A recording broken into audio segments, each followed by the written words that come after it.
Durkheim द्वारा प्रस्तुत धर्म के सिद्धांत की विवेचना कीजिए। दुर्खिम ने टोटमवाद को ही धर्म का प्रारंभिक स्वरूप माना है। टोटम शब्द का सर्वप्रथम प्रयोग जे लोंग ने किया था। दुर्खिम ने ऑस्ट्रेलिया की अरुंटा जनजाति में टोटमवाद का अध्ययन कर धर्म की उत्पत्ति को स्पष्ट किया है। आदिवासी यह मानते हैं कि टोटम में अलौकिक सत्य का निवास है जो उनके सामाजिक जीवन को नियंत्रित करती है। टोटम से संबंधित विभिन्न धारणाओं, विश्वासों और संगठन को ही टोटमवाद कहा जाता है। दुर्खिम ने टोटम की निम्नलिखित विशेषताओं का उल्लेख किया है। पहला, प्रत्येक गोत्र का एक टोटम होता है जिसके साथ गोत्र के सभी सदस्य अपना पवित्र और अलौकिक संबंध मानते हैं। दूसरा, गोत्र का नाम उनके टोटम के आधार पर होता है, साथ ही वह गोत्र का परिचय चिन्ह भी होता है। फिशन और होविट ने इसे गोत्र का बिल्ला कहा है।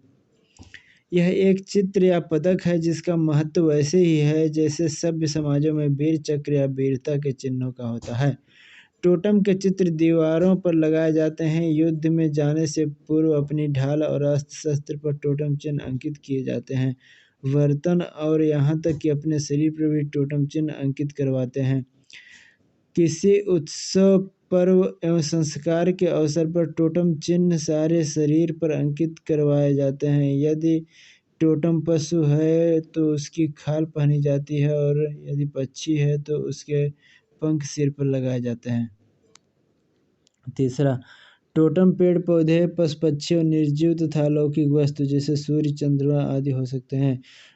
चौथा, टोटम की प्रकृति धार्मिक है। टोटम के आधार पर ही वस्तुओं को पवित्र और अपवित्र माना जाता है।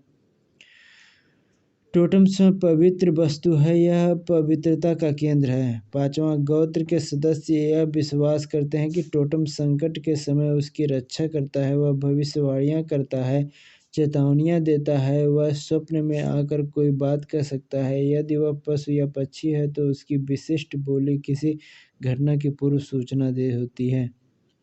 छठा है, टोटम के प्रति गोत्र के लोगों में आदर की भावना पाई जाती है। उसकी मृत्यु पर शोक प्रकट किया जाता है। उसके चित्र घरों में टांगे जाते हैं और शरीर पर गुदवाए जाते हैं। टोटम संबंधी नियमों का उल्लंघन करने वालों की सामाजिक निंदा की जाती है और नियमों का पालन करने वालों को सम्मान दिया जाता है। आठवां है, टोटम समूह प्रतिनिधित्व का प्रतीक है। यह एक गोत्र के सदस्यों को नैतिक बंधन में बांधता है। यह टोटम को मानने वाले अपने को भाई बहन मानते हैं, अतः ये टोटम बहिर्विवाह का पालन करते हैं। यद्यपि यह नियम सदा ही नहीं माना जाता है। दुर्खिम ने अरुंटा जनजाति के सामाजिक जीवन के दो पक्षों का उल्लेख किया है, सांसारिक या धर्मनिरपेक्ष। यह मनुष्य के सामान्य वास्तविक जीवन से संबंधित है जिसमें प्रत्येक व्यक्ति अपने सामान्य स्वभाव के अनुसार दैनिक जीवन में आर्थिक क्रियाओं में लीन रहता है। इस स्थिति में व्यक्ति का जीवन सामान्य, स्थिर, निस्तेज और प्रायः निष्क्रिय रहता है। लोगों में कोई उत्साह दिखाई नहीं देता। दुर्खिम इसे जीवन का अपवित्र पक्ष अथवा सांसारिक, लौकिक या वैयक्तिक पक्ष कहता है। दूसरा, धर्म या पवित्र पक्ष। इस पक्ष की अभिव्यक्ति उत्सवों आदि के अवसर पर होती है जब लोग एकत्र होते हैं। इस समय समूह के लोगों में विशेष उत्सव, प्रेरणा और सक्रियता पाई जाती है। सामूहिक जोश में व्यक्ति अपने निजीपन को भूलकर सामूहिक सत्ता में घुल मिल जाता है। उसकी अच्छी और बुरी सभी क्रियाएं सामूहिक प्रेरणा द्वारा संचालित होती हैं। सामूहिक शक्ति में विश्वास करने से व्यक्ति अपने को सुरक्षित महसूस करता है। समूह जिस कार्य की स्वीकृति देता है, चाहे वह पवित्र हो या अपवित्र अथवा निषिद्ध, सभी धार्मिक और पवित्र समझे जाते हैं। सामूहिक शक्ति ही अलौकिक और दैवीय शक्ति होती है तथा ईश्वर का प्रतीक होती है। धर्म के प्रकार।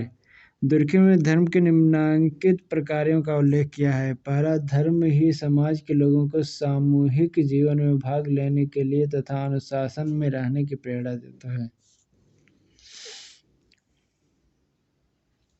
दूसरा, धर्म सामाजिक एकता को बनाए रखना है, क्योंकि जो लोग एक धर्म तथा धर्म से संबंधित संस्कारों, विश्वासों और कृत्यों में विश्वास करते हैं, उनमें हम एवं एकता की भावना पाई जाती है।